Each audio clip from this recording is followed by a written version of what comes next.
my friends, I wanted to reintroduce you to the G Mystic. The Mystic was a scale that I tried to convince RAV to make 5 years ago, and there was a prototype that existed, but I couldn't coerce them into sending one to me or letting me purchase one.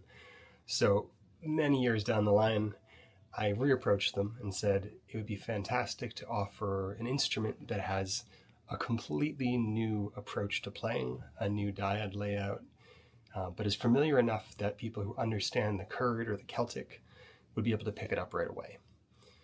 The Mystic itself is an instrument that I was inspired to learn on and to write music on because of David Swarup's work. And among the early Hong players, like Daniel Waples, David Kuckerman, David Swarup, all of those players made use of a very particular version of a minor scale.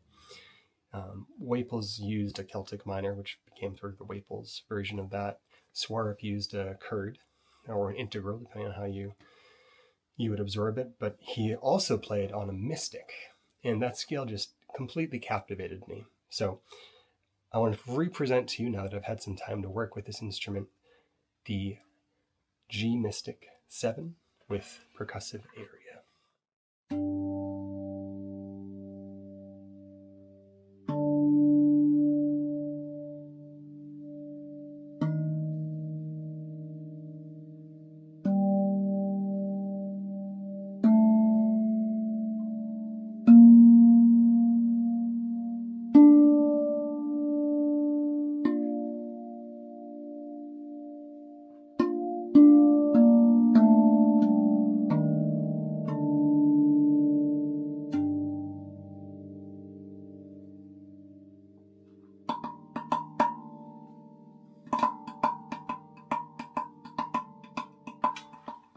So because of the percussive area here, we're able to produce a whole variety of different percussive sounds to fill in between songs, but the position in the one spot allows you to not break up patterns that you're already familiar with.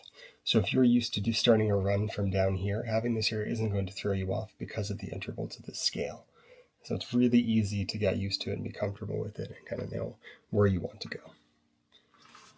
So another thing that I find kind of interesting about this scale as well is that rather than having a typical relationship of, oh, the dyads next to each other,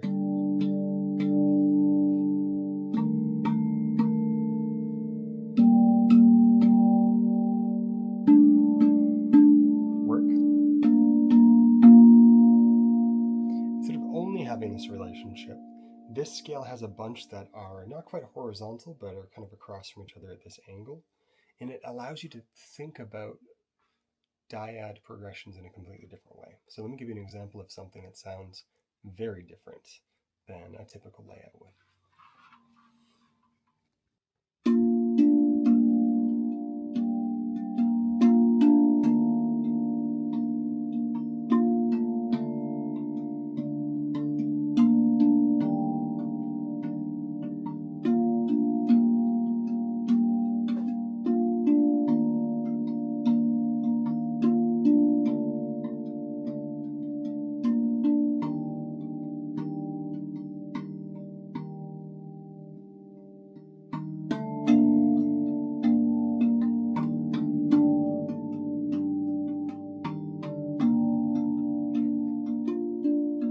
Here are some examples of some dyads available on this instrument. You don't need to follow the normal sequence of notes on here, so I'm going to show you some of our options. So we have the typical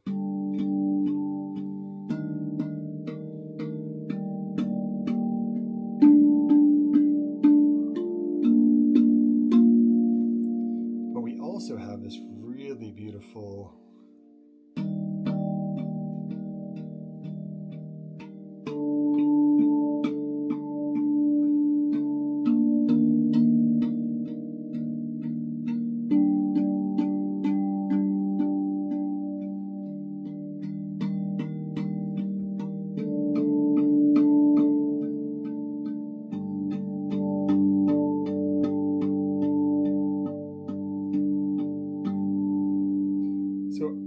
different way to frame your playing because of this, I'm able to write in sort of a different direction than I typically would, and it allows me to not repeat the patterns that I'm used to using in my compositions and in my songs. So I'm going to give you two examples of different playing styles and kind of what you can expect from playing it in a more melodic way versus what you can expect from playing in a more percussive way. Here we go.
Here's an example of faster playing with this using our percussive area.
All right, so what we can expect from this scale really is the ability to play more percussive material, if you like to write that sort of a thing, and also a complete rearrangement of the dyad progression. You can, of course, approach this the same way as you're used to, where you're picking dyads that are directly next to each other. You're going to have plenty of options that way. But the beauty of this particular scale is that you're able to find new connections, and because of that, it forces you to write completely different music than you would normally. So thank you, RAV, for producing this scale. I'm super excited to provide something new to the RAV community and kind of inspire them to continue to push forward and create new things. So stay well, friends. Thank you so much for your support, as always, and I'm really excited for you to try this. And if you do get a chance to try it, be sure to tag me in it when you purchase yours and it comes your way. Talk to you guys soon. Stay well.